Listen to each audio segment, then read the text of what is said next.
안녕하세요. 폴란드 군사세계입니다. K2 전차 최신 버전을 공개한 현대로템은 레오파드 신형 전차를 가져온 독일과 프랑스 파리에서 진검승부를 펼쳤습니다.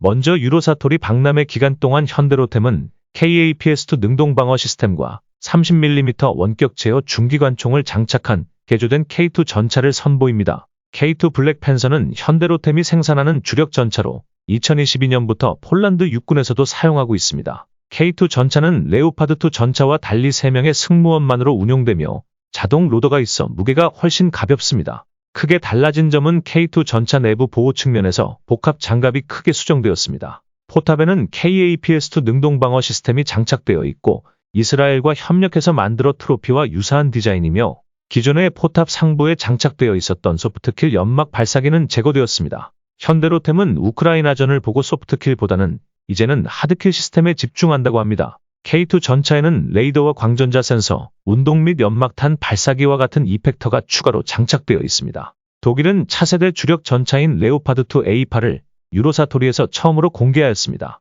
최신 레오파드 전차 디자인은 이전 버전들과 매우 유사하며 새로운 기능 몇 가지를 추가했습니다. 포탑 전면과 후방에 트로피 능동 방어 시스템을 장착했으며 전차 내부에서 다른 전투 시스템과의 통신을 처리하는 통합 시스템과 상부에는 12.7mm EV 기관총으로 무장했습니다. 독일의 레오파드2 전차는 국제시장에서 베스트셀러 전차입니다. K2 전차와 마찬가지로 고성능 방어 시스템과 화력을 갖추고 있으며 유럽 지역과 국제시장에서 경쟁하는 라이벌입니다. 최근에 한국의 K2 전차는 폴란드에 수출 계약을 성사시켰으며 전차의 성공적인 현지 인도까지 마무리 지었습니다. 다만 아직도 레오파드2 모델의 인기는 계속되고 있으며 이는 정치적, 경제적인 여러 요인에 따라 달라질 수 있습니다. 방위산업청과 현대로템은 육군을 위해서 연구 중인 K2 전차 기술 개발 현황과 무인기 요격체계 개발 현황을 공개하였습니다. 2024년부터 본격적으로 선행 연구를 시작했으며 후반기부터는 사업 추진 전략을 수립할 계획입니다. K2 전차 성능 개량 사업은 현재도 진행 중인 우크라이나 전쟁 경험을 반영해서 대전차 미사일과 무인기에 대한 대응 능력을 강화함과 동시에 북한 안정화 작전 시에 필요한 대게릴라전 작전 능력 강화를 목표로 합니다. 현대로템 관계자들은 K2 전차가 블록 1과 블록 2라는 단계적 성능 개량 형태로 사업이 진행될 예정이라고 밝혔습니다. 지금까지 K2 전차의 성능 개량 방향성에 대해서는 여러 번 공개하였지만 현대로템은 처음으로 30mm RCWS를 장착하여 무인기를 공격할 수 있게 대응한다고 합니다. 처음 들었을 때는 30mm 기관포 체계가 지나치게 과도한 것이 아닌가라는 생각도 들었지만 실제 미국과 유럽의 3세대 후기형 전차 모델은 무인기에 대응해 적극적으로 30mm급 중화기를 채택하고 있습니다. 현재까지 K2 전차 3차 양산으로 260대가 전력화가 완료되었고 4차 양산분인 150여 대의 양산 사업이 진행되고 있습니다. 현대로템은 4차 양산을 통해 제7기동군단에 배치된 K1A2 전차가 K2 전차로 교체됨과 동시에 10년 주기로 진행되는 창정비 시기를 활용해 K2 전차 성능 개량이 연차적으로 진행될 계획입니다. 육군과 현대로템은 K2 전차의 성능 개량에 관한 여러 의견과 기술적 검토를 수행했고 육군은 기본적으로 북한을 상대하고 있으므로 K2 전차의 복합장갑과 화력 그리고 기동력에 대해서 이렇다 할 불만은 없다고 합니다. K2 전차의 개량 방향성은 우크라이나전을 통해 부각된 코넷 대전차 미사일과 자폭 무인기에 대응한 방어 능력을 강화시키는 겁니다.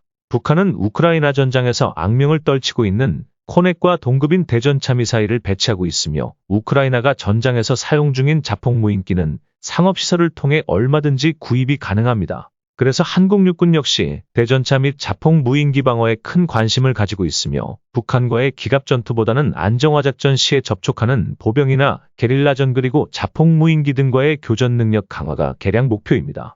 현대로템은 육군을 위한 개량 사업 외에 폴란드 수출형 K2PL 전차와 해외 수출형 K2EX 개발 사업 등을 진행하고 있습니다. 이들 모델 역시 대전차 미사일 그리고 자폭 무인기 방어를 가장 중시하고 있기에 현대로템은 공통적으로 적용될 수 있는 차세대 방어 체계를 개발하고 있습니다. 현대로템은 수출형 버전인 K2EX 전차와 이번에 프랑스 파리에서 공개한 최신 버전의 라파엘과 협력해 개발한 능동 방어 시스템을 장착하게 됩니다.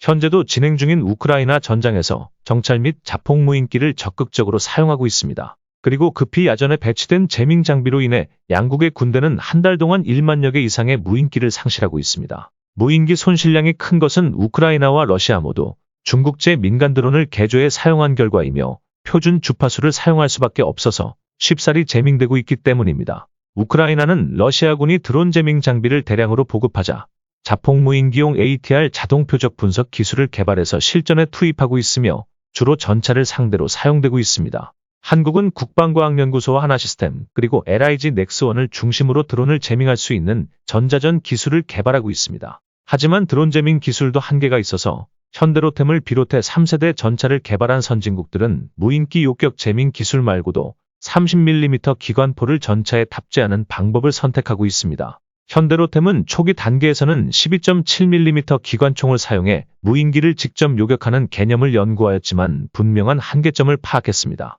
요격거리가 제한된 경우 2기 이상의 자폭 무인기가 다가오면 제대로 대응할 수 없고 설사 요격에 성공하더라도 파편이 전차를 덮칠 수도 있습니다. 이에 현대로템은 30mm 기관포를 사용한 요격체계를 개발하고 있습니다. 현대로템은 우선 이스라엘 라피엘과 협력해서 폴란드 버전인 K2PL 전차 납품용 하드킬 능동 방어 시스템을 먼저 개발하고 궁극적으로 독자 개발을 할 계획입니다. 새로운 하드킬 능동 방어 시스템은 자폭 무인기 그리고 대전차 미사일에 대응할 수 있는 3단계 대응 체계를 그것도 통합적으로 대응할 수 있는 다층형 체계를 목표로 개발합니다. 승승장구하던 한국 방산 상승세에 빨간불이 켜졌습니다. 유럽이 본격적으로 견제에 나서는가 하면 그동안 무기 개발에 뒷전이던 독일과 프랑스가 한국을 위협하고 있습니다. 유로사토리에서 현대로템은 군사 강국들과 치열하게 경쟁을 벌이고 있습니다.